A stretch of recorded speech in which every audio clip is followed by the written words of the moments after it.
Good morning, folks. My name is Daniel Alper. I'm a staff attorney at Housing and Economic Rights Advocates. I've been with HERA since October 2019. I focus on homeownership preservation and foreclosure prevention, especially with issues around predatory lending.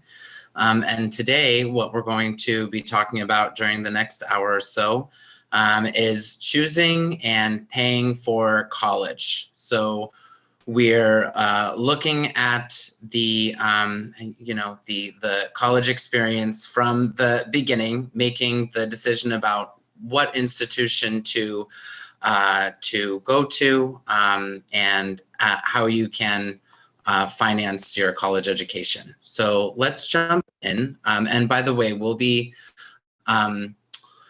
taking questions at the end of the presentation. And so if you wouldn't mind dropping any questions that you have into the chat, we'll be happy to answer them at the end of the presentation. And also, if you have questions that are very specific, like a specific scenario requesting advice about, a specific case, that might be something that you reach out to HERA directly for advice. We do just recommend that the questions that you ask in this forum be more of a general nature and not case specific. All right, so let's begin. One of the options that folks have to begin their college career is the California Community College system. Community colleges are two-year public colleges that offer associate's degrees, and that can be a path to transfer to California universities, either the University of California or a California State University, potentially private schools as well, to earn a bachelor's degree. There's no minimum GPA or tests or essays required in order to be admitted. So one need not take the SAT in order to be admitted to a community college. And in terms of the path to transferring to, a four-year school after completing an associate's degree, although one generally does need to take the SAT to be admitted to like a Cal State University or the University of California, one generally need not take the SAT in order to transfer to one of those types of schools after getting an associate's degree. There may be some prerequisites that the transferee school has that require an SAT score, but there are many schools, four-year schools, that do not require an SAT score for folks who are transferring with their associates. So that can be a great benefit of getting an associate's degree and following that path to a four-year school. The enrollment fee is $46 per unit. Tuition can be up to can be over $1,100 per year for a full-time California resident. The enrollment fee, however, can be waived based on financial need under the California Promise Grant program, which we'll talk a little bit more about later. There's also a link here at the bottom with further information about the community college system. Next slide. All right. California State University. So let's talk about four-year schools, right? Four-year schools offer bachelor's degrees and post-grad degrees. You have to meet eligibility requirements to be admitted. So there may be minimum SAT scores. There may also be requirements to submit a writing sample, an essay, in order to be admitted. And each school, the requirements can differ from one school to the next. There are 23 campuses for the California State University system, including Sacramento, Fresno, Bakersfield, East Bay, Hayward, and of course San Francisco. The tuition and enrollment fees vary by campus, but they're generally between $6,800 and $8,000 per year for state residents. Keep in mind that does not include books, supplies, housing, or transportation. And so when you're looking at the cost for a Cal State University, it's just important to note that when you see what the tuition and enrollment fees are, there are a lot of other expenses to keep in mind that come up, books, supplies, housing, things like that, that should be considered when, when budgeting for your college education. And the costs by campus, the list of sort of the cost per campus, you can check that out here at the bottom of this slide. There's a great link with further information. Next slide. All righty. So let's look at an example. Cal State Fresno, when we're talking about living on campus, right? When you check out the information that's available, there's also a link here at the bottom of this slide with further information about the cost breakdown for each CSU. And so there's a differentiation between living on campus and living off campus. And the figures for living on campus as opposed to living off campus are substantially less. The cost of living off campus is estimated to be much higher. But if one is, of course, living with their parents or something like that, that's not necessarily going to be the case. And so just keep in mind when we're looking at these figures, these are estimates, but an individual's sort of personal circumstances may bring those numbers up or down, depending on your personal needs. And so this is just a good sort of breakdown of the types of expenses that come up and the items that need to be budgeted for when considering what the budget is going to be for college education. And there may be some benefits to living on campus other than the cost. The cost of transportation may go down, of course, because one does not have to commute from where they're living in the area to the campus. That's going to bring that expense down. There may also be a food stipend worked into the cost of housing on campus. I remember that when I went to San Francisco State University, it's in the CSU system, they had meal plans for students that were fairly economical. And so there's just all considerations to keep in mind that may make living on campus more desirable. And again, more information about the breakdown per school, by school at the bottom of the slide here. Next slide. All right, University of California. So again, we're talking about four-year universities offering bachelor's degrees and post-grad degrees. Again, you have to meet eligibility requirements to be admitted. So you're going to have to take the SAT and probably write some essays and things like that in order to be admitted. There are 10 UC campuses, including Davis, Berkeley, Merced, Santa Cruz, UCLA, and so on. And the tuition and enrollment fees, again, vary by campus, but generally around $15,000 per year for state residents. Again, that does not include book, supplies, housing, and transportation. So keep that in mind. And the Blue and Gold Opportunity Plan pledges to cover system-wide tuition and fees for those with an annual family income of less than $80,000. So again, Blue and Gold Opportunity Plan can be a great resource to cover just the tuition and fees for folks attending University of California. Next slide. All right, so again, we're looking at a breakdown of estimated average costs for California residents. Again, considering all those additional expenses that come up. Here, living off campus is estimated to cost less than the cost of living on campus for a UC school. And so again, that could vary. Although the estimates say that the cost of living off campus is generally going to be less, depending on the cost of housing in the area. It could very well be more expensive to live off campus. And so it's always a good idea to look at, what the housing costs are in the area. All of the go-to websites for housing opportunities, Craigslist and things like that, just to get a sense of what what the costs may be, because again, these are just estimates and can vary based on the particular school where you're going. And again, more information here at the bottom of this slide for the cost by campus at the bottom of this slide. Next, please. All right, so let's talk about nonprofit private schools. So far we've talked about community colleges, the CSU system, and UC, and those are all public schools, right?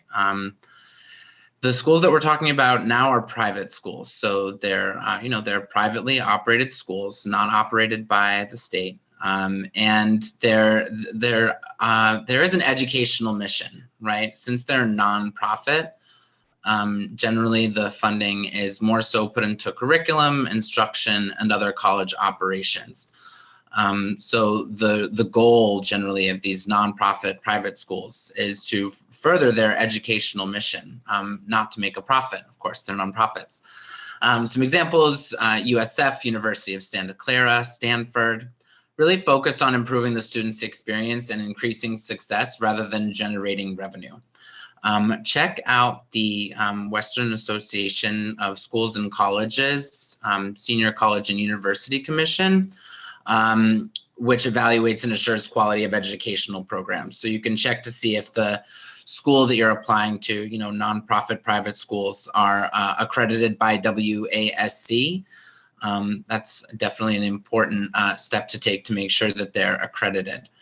And when you're talking about nonprofit private schools, you may be considering going to a nonprofit private school for a time and then transferring to another school. And so just keep in mind that credits, the school that you're going to may tell you that the credits are transferable, but it's always important to check with the school that you're planning to transfer to make sure that the credits from your first school are indeed transferable, because it really is up to the transferee school to say whether or not those credits are transferable. The first school that you attend, they can't make that decision for the transferee school.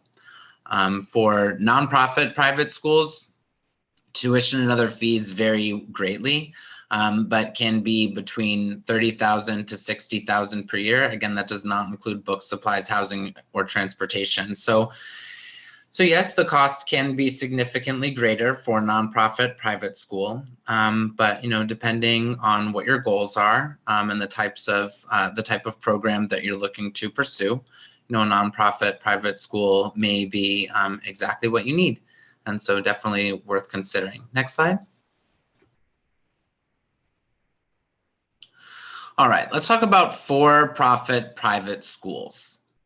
So when we talked about nonprofit private schools, we emphasized that, they're nonprofits. Their goal is to further their educational mission, really focused on enriching student experience and maximizing student success.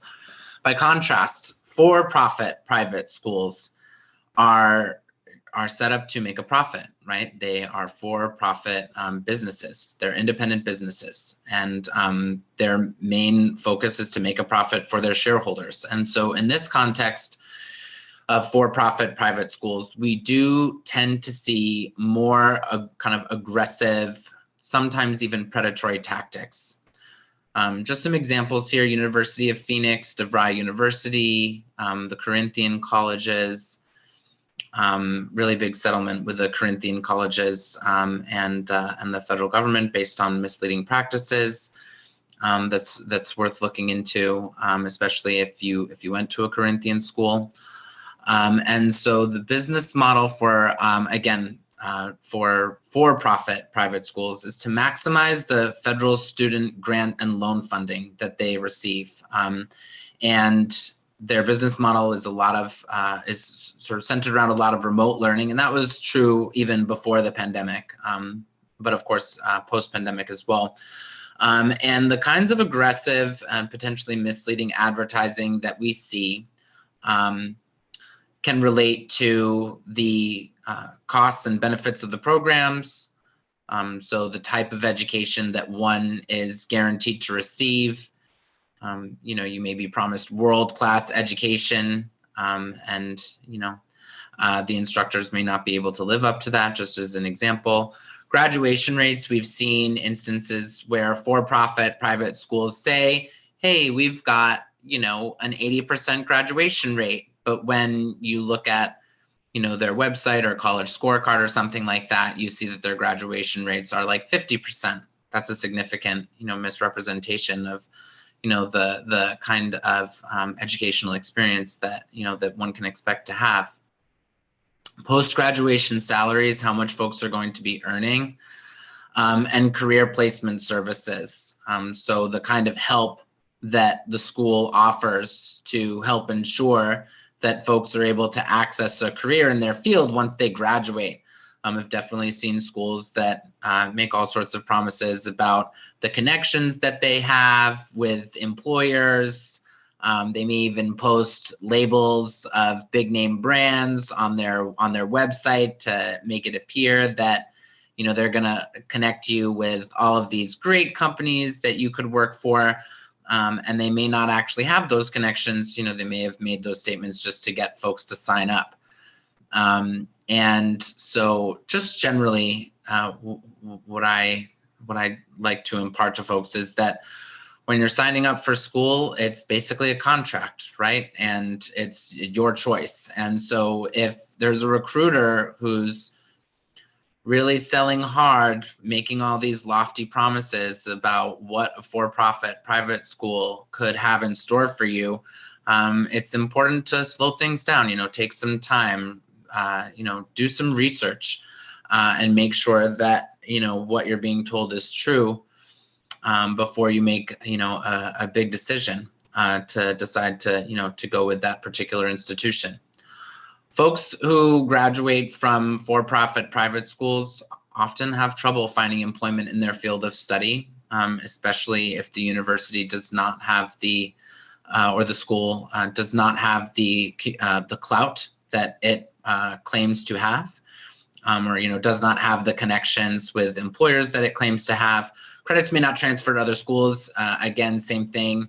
If you are going to a for-profit school with the intention of transferring later, or even just, it's a possibility that you might transfer later, even if one does not have the present intent to do so when they're enrolling in a for-profit school, it's important to do some research on whether credits accrued at that school are transferable. Again, the transferee school makes that choice. So if the credits aren't transferable, then that, the value of that education that you're receiving may go down if that's an expectation or a possibility for your college career. So definitely something worth researching, whether those credits are going to be transferable. Just sort of generally speaking, student loan borrowers who attend for-profit schools tend to default at higher rates. Later in the presentation, we'll look at college scorecard and other resources that are available to compare, outcomes for schools. And one of the statistics that are available is the rate of student default, and so of student borrower default. And so we do see a higher rate of default among student loan borrowers from for-profit schools. Tuition and related fees vary from one school to the next, but can be between $10,000 to $20,000 per year. Again, does not include all of the incidentals, books, supplies, housing, transportation, and the like. And so got to keep that in mind when you're budgeting for college. Next slide. All right. So let's talk about financial aid. It comes from a variety of sources. So federal aid includes grants, work study, and loans.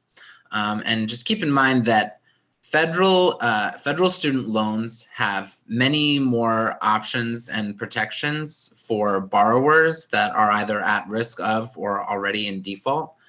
Mary is going to talk much more about that in her segment of the presentation after 11 o'clock, talking about options for student loan borrowers who are dealing with issues with repayment on their student loans. But always important to keep in mind that the federal protections that are out there are quite broad, and can really come in handy in a pinch when folks are having trouble repaying their loans. Private student loans do not enjoy the same protections as federal student loans, and so it's just really important to keep that in mind as you're making the decision about what forms of financial aid to take on for your college career.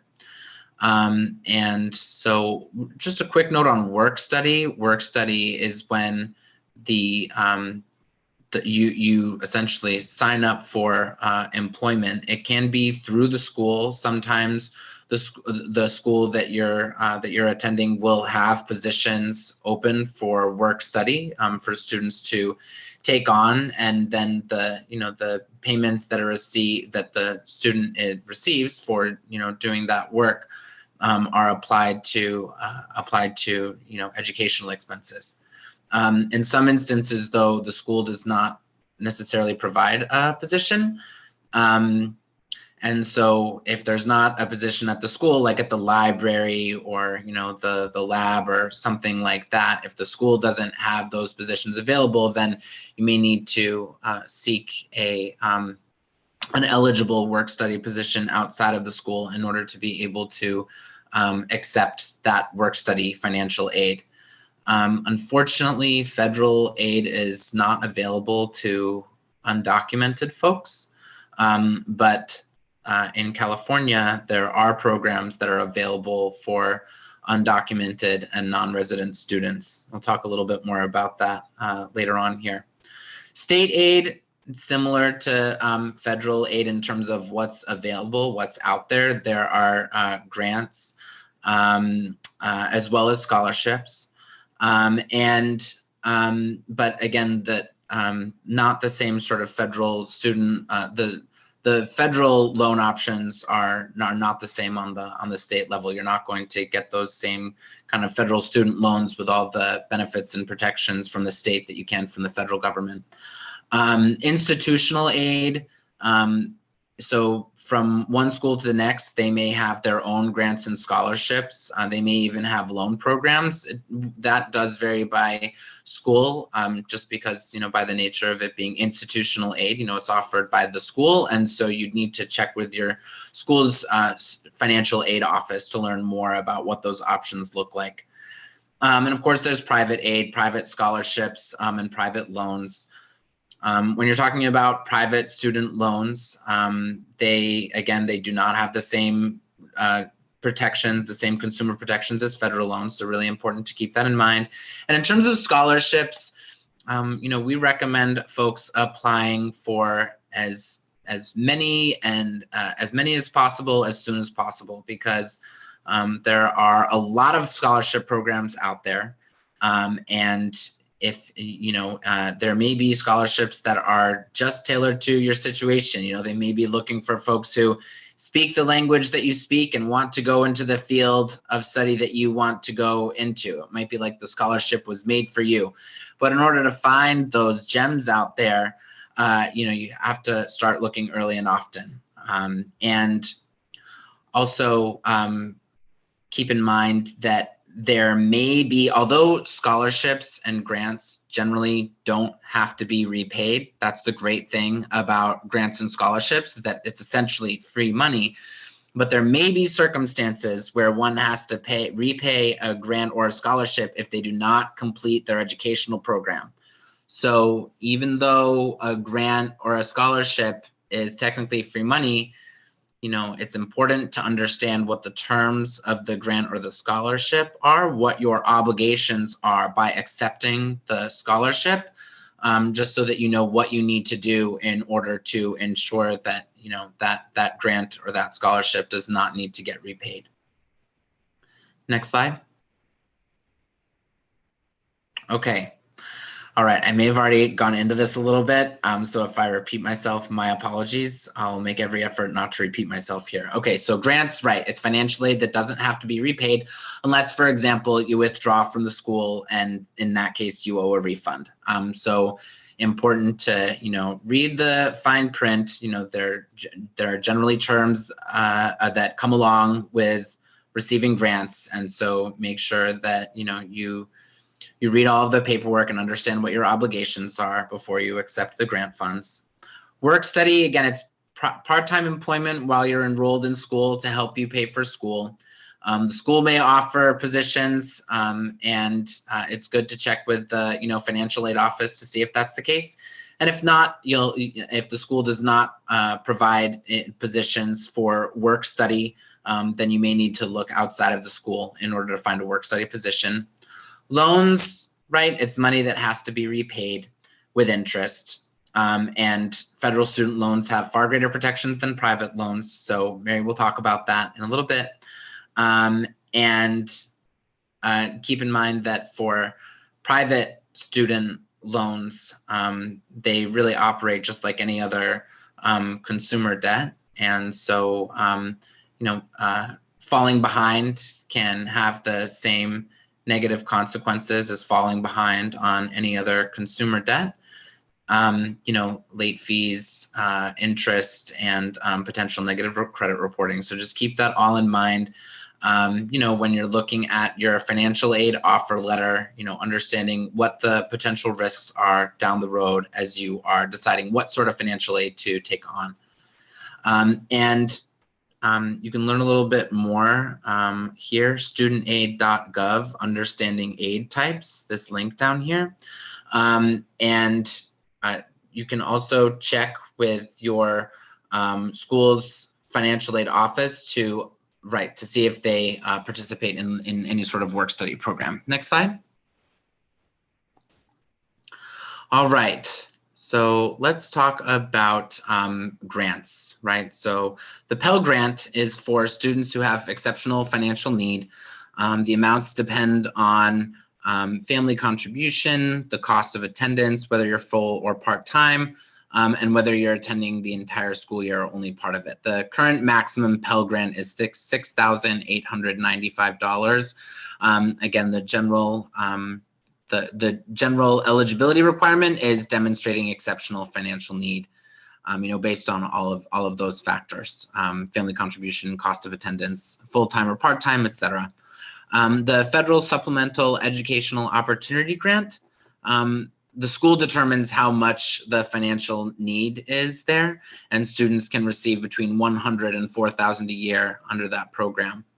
The TEACH grant, Teacher Education Assistance for College and Higher Education, that provides grants up to $4,000 a year for students who are completing or plan to complete coursework needed to begin a career in teaching. And so it focuses on areas where there is a need for more instructors. And if, again, here for the TEACH grant, there are commitments that folks make when they accept those grants for, how long they're going to teach in that field where, where more instructors are needed. And it does convert to a federal student loan if your commitments are not met. So that's a situation where, a grant, although at the outset it's free money, if you don't comply with the eligibility requirements, as you move forward after accepting the grant, it may convert to, a loan that you have to repay. Iraq and Afghanistan service grants, those are for students or whose parent or guardian was a member of the U.S. Armed Forces and died as a result of military service performed in Iraq or Afghanistan after 9/11, and are ineligible for a Pell Grant. You can learn more about what federal grant options are out there on this link below at the studentaid.gov site. Next slide. All right, so let's talk about loans. What are direct subsidized loans? Well, it's a type of federal student loan, right? So these loans generally enjoy all the great consumer protections and repayment options that Mary's going to talk about later.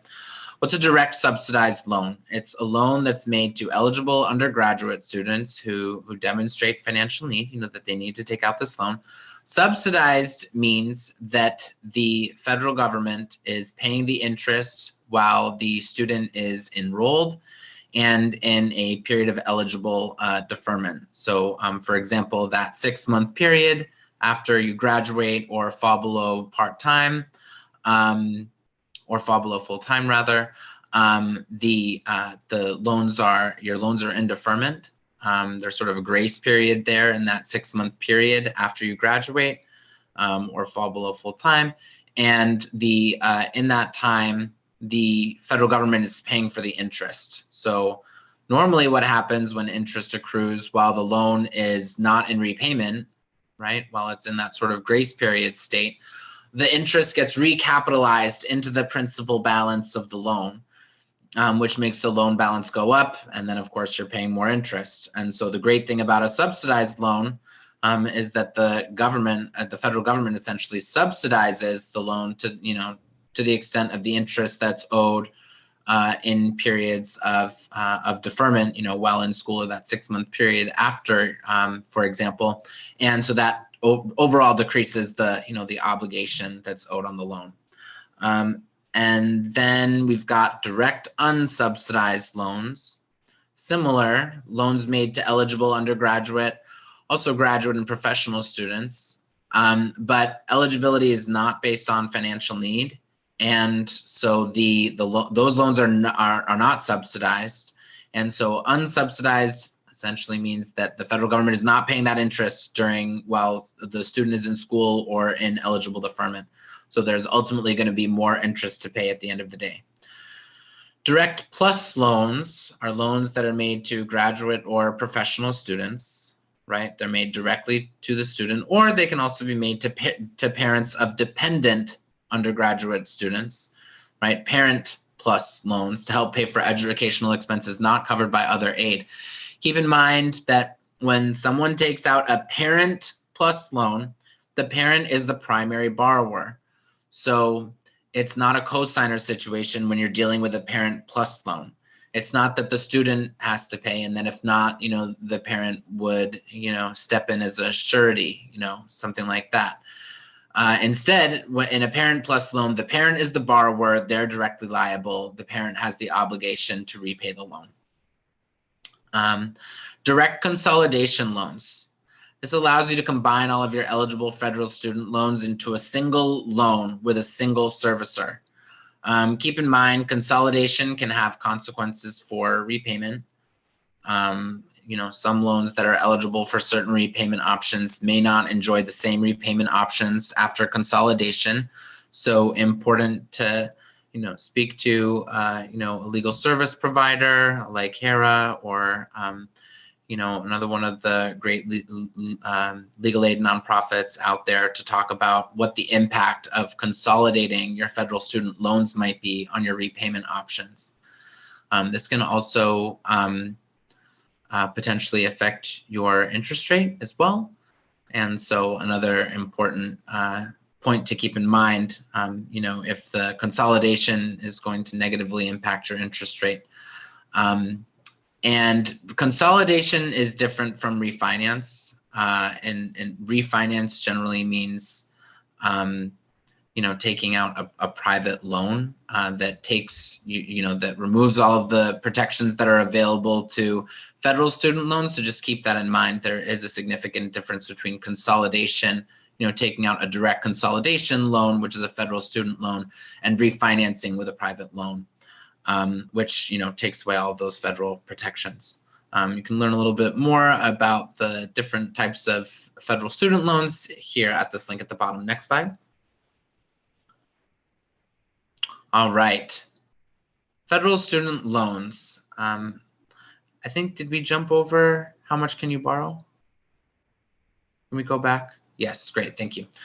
All right, how much can you borrow? Undergraduate students between $5,500 and $12,500. It depends on what year you are in school and whether you're someone else's dependent. If you're someone else's dependent, then the loan offers might be less, because the assumption is that if you're someone else's dependent, they're supporting your education to a certain extent. Also, in terms of what year you are in school, the amounts that folks are eligible to receive generally go down as each subsequent year goes by. So, in year 4, you're going to be eligible for less than you were, in year 1, for example. All right, graduate or professional students, you can borrow up to $20,500 each year in direct unsubsidized loans. Direct plus loans, right, can be used for the remainder of your college costs that are not covered by other aid. Parents of dependent undergraduate students can receive a plus loan for the remainder of the child's costs not covered by other aid. Again, if the parent takes out a loan, if they are the primary borrower, they're responsible for the repayment. And just keep in mind that the amount of the direct plus loans and parent plus loans, those are determined by each institution. Can learn more again about how much you can borrow under each loan program here at the bottom. Next slide. All right.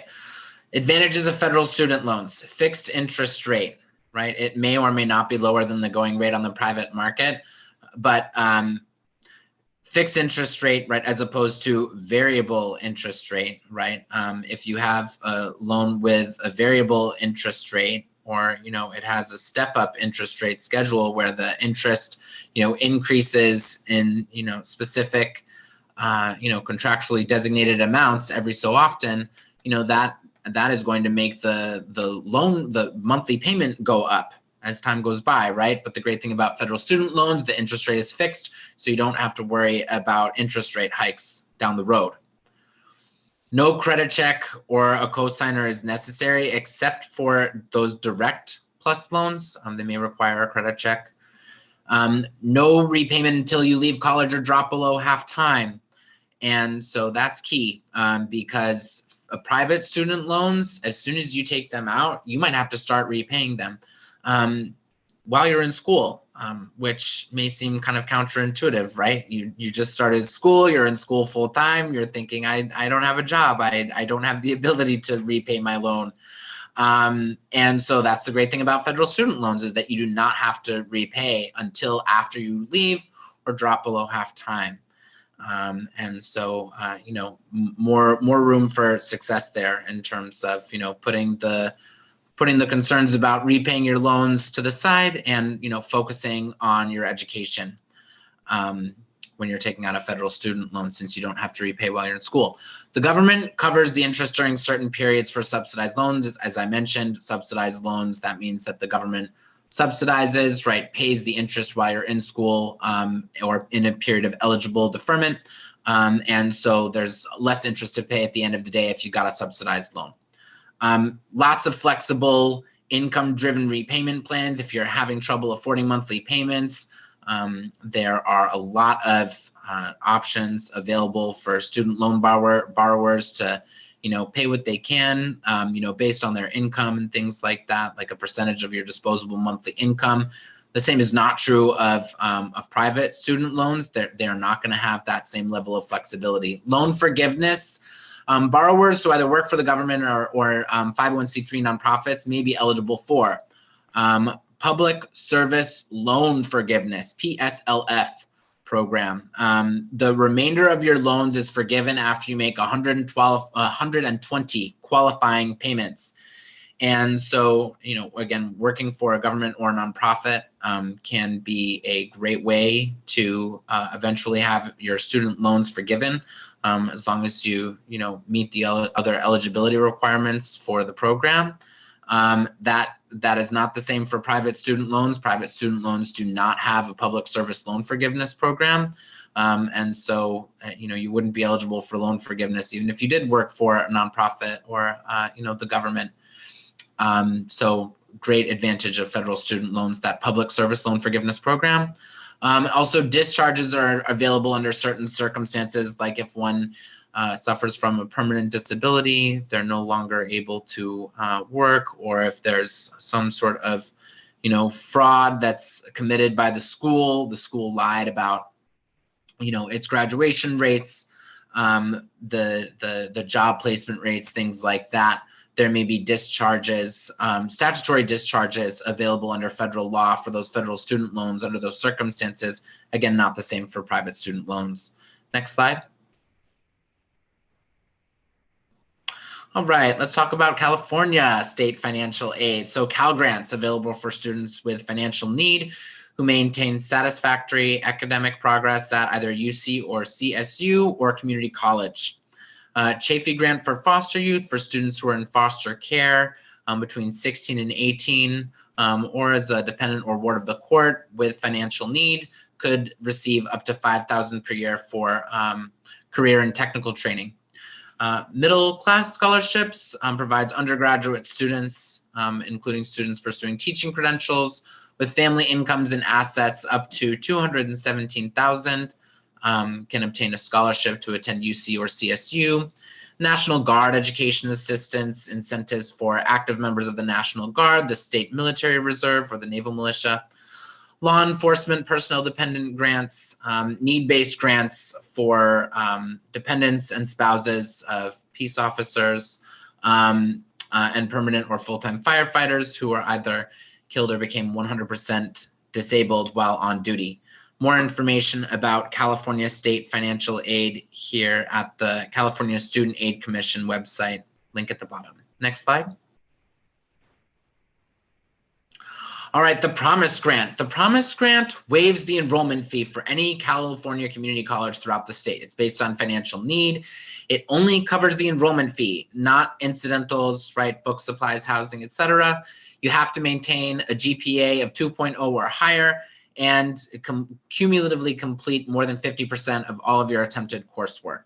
Again, Promise Grant, great opportunity to have that enrollment fee waived if you meet the requirements, and you can learn more about the Promise Grant at the links on the bottom here. Next slide. All right, applying for financial aid. Filling out the free application for federal student aid form, right? It's online. There's a link right there. There's even an app, of course, My Student Aid mobile app to fill out the FAFSA. It's free. Don't pay someone else to help you fill it out. There are folks out there that can help you fill this out for free. You can go to the studentaid.gov website. The link for help with FAFSA is right there. Beneath the bullet point that says, FAFSA is free. You can also call this 800 number for additional assistance. There are also step-by-step instructions available on the student aid website. There's a link right there for the step-by-step instructions. And even before you fill out the form, you can get an estimate of your eligibility for federal student aid. And so you can check out that estimator link right there. There may be folks out there who reach out to you and say that they're going to help you fill out the FAFSA for a fee. No matter how convincing it may seem, you do not have to pay for that service. It may even be a scam, honestly. And so we just would not recommend paying someone to help you fill out the FAFSA. Plenty of folks out there willing to help, willing and able to help for free. FAFSA tips from UC admissions. You can click that link right there. Great tips from the UC system. Undocumented students should submit a California DREAM Act application instead of a FAFSA, right? And so I'll talk a little bit more about that. Next slide. Thank you. All right, the California DREAM Act allows certain undocumented and non-resident students to receive state financial aid. So even though that this type of program does not exist on the federal level, it does exist on the state level here in California, including Cal Grants, middle class scholarships, those California Promise Grants for the enrollment fee waivers for community colleges. Folks who get approved for the California DREAM Act application can apply for all of those financial aid options available through the state of California. Requirements: you have to attend a California high school for 3 years or obtain equivalent credits. Have attended a California elementary or secondary school for at least 3 years. Graduate from a California high school. Pass the high school proficiency exam or get a GED. Any of those, you don't have to do all of them, just any one, either graduate or pass the high school proficiency exam or a GED, and enroll in an accredited and qualified California college or university. And in some situations, you might need to fill out an affidavit stating your intent to legalize your immigration status as soon as possible. There's a link to filling out the DREAM Act application right here. And there are additional tips for filling out a DREAM Act application from the UC system below the application link. And also the California Student Aid Commission has additional information. So lots of information on this slide for undocumented non-resident folks who would like the opportunity to obtain state financial aid for their college career. Next slide. All right. Other avenues and resources, right? So you can submit the California Promise Grant here. There's a link to submit your application for the Promise Grant. Community college financial aid and resources, another link here. So that's aid and options specifically for the community college system. And the California Student Aid Commission has a wealth of resources as well. Financial aid checklist, you can check out that link there. And just generally speaking, it can be daunting to fill out the FAFSA. It's a lot of information, a lot of boxes to check. May seem confusing if you've never filled one out before. And so it's a good idea to reach out and ask for help, right? It makes it easier when you've got information from someone who knows a lot about it and has been doing this for a while. It really is worth taking the time to reach out and get support so that you're putting your best foot forward, right, on your path to college. And also Cash for College workshops. You can find a workshop near you. The link for that is right there at the bottom. Next slide. Private scholarships. All right. Some are merit-based. So again, scholarships, right? We're talking about money that does not have to be repaid generally, right? Generally, it's free money. There may be requirements that you have to fulfill after you accept the scholarship, in order to maintain continuing eligibility. You also may need to continue applying, from one year to the next. So if you receive a scholarship one year, it may not be available to you in the next year unless you reapply for it. And in some situations, scholarships are just a one-time thing. They may not be renewable at all for the next year. So important to, know what the details are so that you can plan effectively. Lots of information about scholarships on this slide. Definitely recommend reaching out to your high school guidance counselor, your library's reference section. Libraries are a wealth of information, including about scholarships. Also foundations, so religious or community organizations, local businesses, organizations that relate to your field of interest all may have private scholarship options available. There also may be ethnicity-based organizations and scholarships available through those. And even your employer or your parents' employers may have scholarship options. So cast a wide net, start looking early and often for all the scholarship options that are available out there. You might find one that's perfectly tailored to your needs. Keep in mind that a scholarship will affect your student aid. If you receive a scholarship, then that will generally reduce the amount of other types of student aid that you're offered. Not necessarily a bad thing, because that may mean you're taking out less loans. There's less for you to repay at the end of the day. Next slide.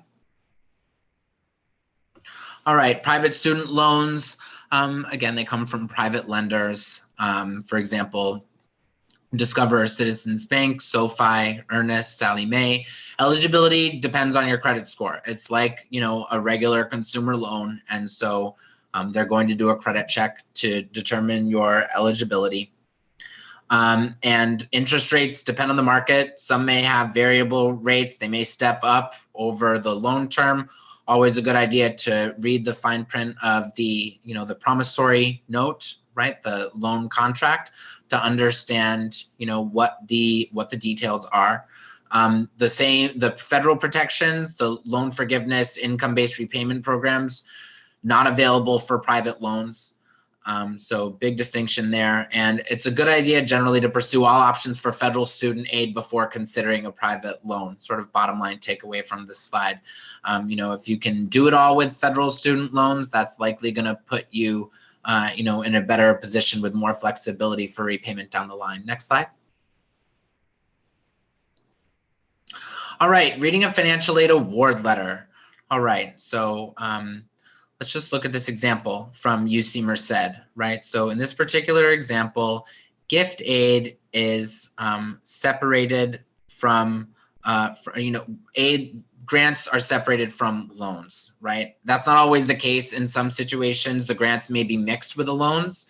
And so you'll have to go through line by line to see what, which options are loans, which ones are grants. In some situations, the abbreviations may be a little bit difficult to decipher. So for example, here under self-help aid, it says Fed Direct Student Sub Loan. Well, if you hadn't attended this workshop, you might not know that that means Federal Direct Subsidized Loan, right? That's what that sub stands for, is subsidized, which, as we mentioned, means that, the government is subsidizing the interest while you're in school or in an eligible period of deferment. So if your financial aid award letter has, abbreviations that you're having trouble deciphering, reach out to the financial aid office at the school. They can help you to understand more clearly. Also, the award letters may list expenses that you can expect to have to pay while you're in school. Again, important to verify those, those estimates based on, whether you're going to be living on campus or off campus, the cost of housing in the area, what type of transportation you're going to be using. If you're going to be using your bicycle, you're not going to be incurring the same transportation expenses as if you, have to use, bus and train and things like that. All right, next slide. All righty. So here we have another financial aid award letter. Here it's all mixed, right? We don't have the differentiation between grants and loans. They're all just sort of in one list. So again, you'd have to go through, identify what's a loan, what's a grant. This one is a little bit more clear, right? The words are written out completely, no archaic abbreviations. But keep in mind that in this situation here, we don't see all of the expenses itemized out. So it's important to, double check what the budget is going to be. Compare that to the amount of aid that you're accepting. It's important not to take out more than what you really need, right? Because ultimately, if you're taking out loans, they're going to have to be repaid. And, taking out more means that, your ability to repay could be less. It's going to be harder to repay if you're, taking out more loans than what you really need. And so definitely worth the time to sit down, compare to, what the cost of that particular school is going to be, so that you take out just the right amount of student aid. Next slide. All right. Another example here of a financial aid award letter. This letter lists only tuition and fees as direct costs. It doesn't mention books and supplies. So again, you'd have to do that budgeting to make sure that you're, identifying all of the costs that you're going to have to be responsible for. So general takeaways when considering a financial aid offer, make sure to identify what's the cost of attendance, which items on the financial aid award letter do not have to be repaid, which institutional grants and scholarships are renewable. Again, some of those grants and scholarships may be just a one-time deal. You might not be able to access those in subsequent years. Identify which options are loans, what's going to have to be repaid. Keep in mind that federal aid can include both grants and loans. And if there's anything that you don't understand on a financial aid award letter, ask the school's financial aid office for guidance. Next slide. Avoid financial aid scams at all costs. You do not have to pay for help finding money for college. You don't have to pay for the help filling out the FAFSA forms. Some high pressure tactics that we see, a sense of great urgency, buy now or miss this opportunity. What they're referring to there is an opportunity to pay for something that you could get for free with all the resources that we've provided in this workshop. We'll guarantee that you'll get aid. Anytime that someone makes a sweeping promise like that they're making a guarantee without really knowing the details of your situation, that's a red flag that you're dealing with a scam. A company could claim that it fulfilled its promise if you get, a $200 scholarship. That may not be worth the fees that you pay to get that help. And again, you can get the same help for free. Anytime that anyone asks you for sensitive information, like your credit card or your bank account number right off the bat, that's a red sign that it's a flag. You could be even at risk for identity theft.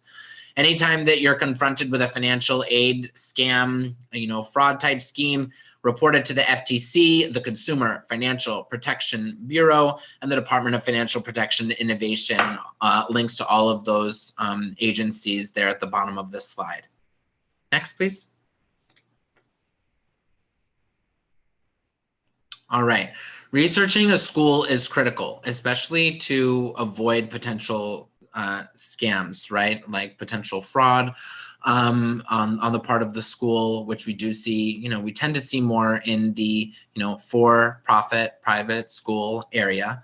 And researching schools is critical to, making sure that the situation that you're getting into is, what you were expecting. Check out College Scorecard, the school's performance fact sheet, which is on the school's website. ProPublica, Debt by Degrees, has great information, great breakdown of statistics for graduation, the rate of student loan default, and the like. So definitely worth checking that out. The Consumer Financial Protection Bureau Paying for College webpage also provides a direct comparison of financial aid offers from one school to the next and calculates estimated loan payments. Also Naviance, check with your high school to make sure that your high school participates, is a web-based service that's available to students and parents to help you navigate the path to your college career. Next slide. All right, school performance fact sheet. For-profit schools are regulated by the California Bureau of Private Post-Secondary Education. They have to make their school performance fact sheet for each academic program available on their website. Here's the information that you're going to see there. Graduation rates, job placement rates, whether folks are getting part-time or full-time employment after they graduate, the number of graduates who are self-employed as opposed to, moving into institutional employment. License exam passage rates, that's key. For example, if you want to, be an attorney or any other, field of employment that requires passing a license exam, important to know what the license exam passage rates are from that school to identify, whether that is going to be a good option for you. All right, salary and wage information, how much folks are earning after they graduate, the cost of the program, and the average amount of federal student loan debt. So definitely check out the school's performance fact sheet. Next slide. All right, here's an example of a school performance fact sheet, right? And so just an example, we'll look at the number of graduates, right? So for 2019, the number of students who began the program here at the University of Phoenix, right? We're looking at their Bachelor of Science in Business program. In 2019, 144 students began the program. How many students graduated? 44. Gosh, 100 students out of those 144 did not graduate. That's a red flag, right?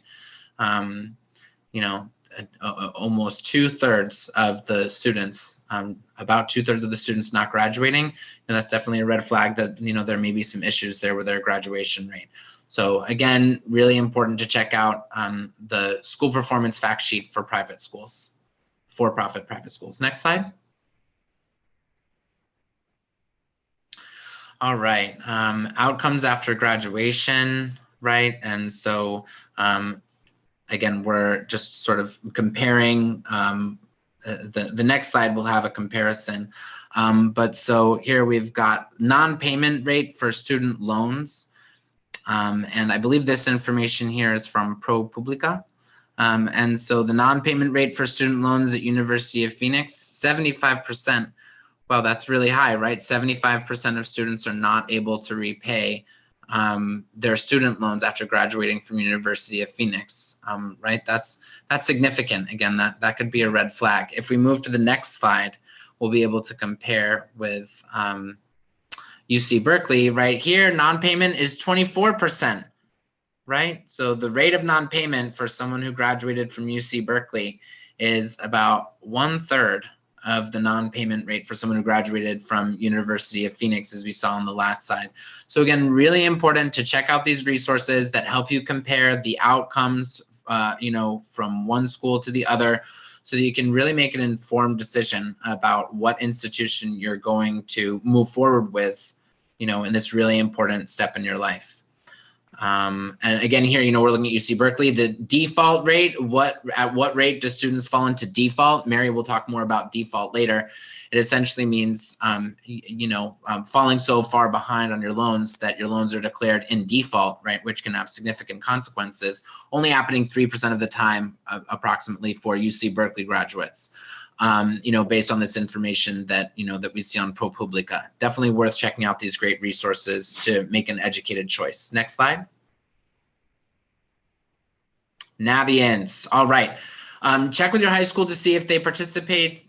You can look that up here on the Navients website. The lookup tool features include assessment tools like Myers-Briggs, understanding a little bit more about what your learning style is, career exploration, search tools and data on colleges, links to applications for schools, maybe even some information about scholarships and announcements about when representatives from colleges are going to make visits to your high school campus.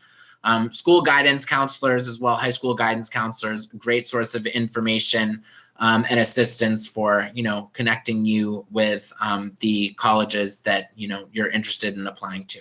Next slide. All right. So here we are at the end of my presentation. I went a little bit over. Thank you for your patience, folks. Just, brief overview here of HERA services. We help with debt collection, credit reporting, home ownership, preservation, foreclosure prevention, special services for veterans, and estate planning. Estate planning is the one service we offer on a sliding scale.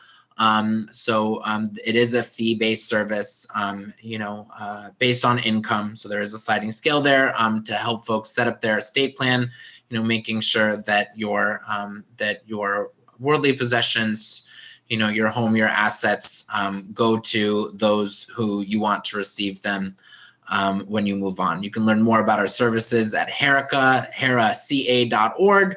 You can also give us a call there. Our phone number is at the bottom of this slide. And at this point, I'd be happy to answer any questions that folks may have about this portion of the presentation. People are welcome to unmute their mics if they would like to ask a question, or type it into the chat. Hi, yes, I have a question about receiving HERA services. How can I refer a family to HERA? Like, what's the referral process for a family to get help on an identity theft situation? Yeah, thanks, Megan. So what I would recommend is either giving a call to our intake line, and I would have the individual who is seeking the assistance reach out to us directly. One can refer, a family member to HERA, on their behalf, but ultimately, we would need to speak with the person who, in this case, it sounds like is having some concerns with identity theft. And we can definitely, our intake folks can definitely set up an intake call with one of our attorneys. They can also send an email to inquiries@heraca.org, and I just dropped that email address into the chat box. And that's, another great way to get connected with our intake folks so they can, set the potential client up with an attorney. Great, thank you. Is the intake The 510-271 number? That's right. Okay, great. Thank you very much. Sure. You're welcome.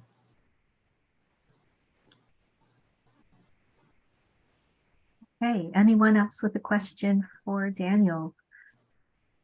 If not, we'll go ahead and proceed with Mary's presentation. Thank you so much, Daniel. We really appreciate your time and teaching us all of this great information. We really appreciate it. Thanks, Leah. Take care, folks.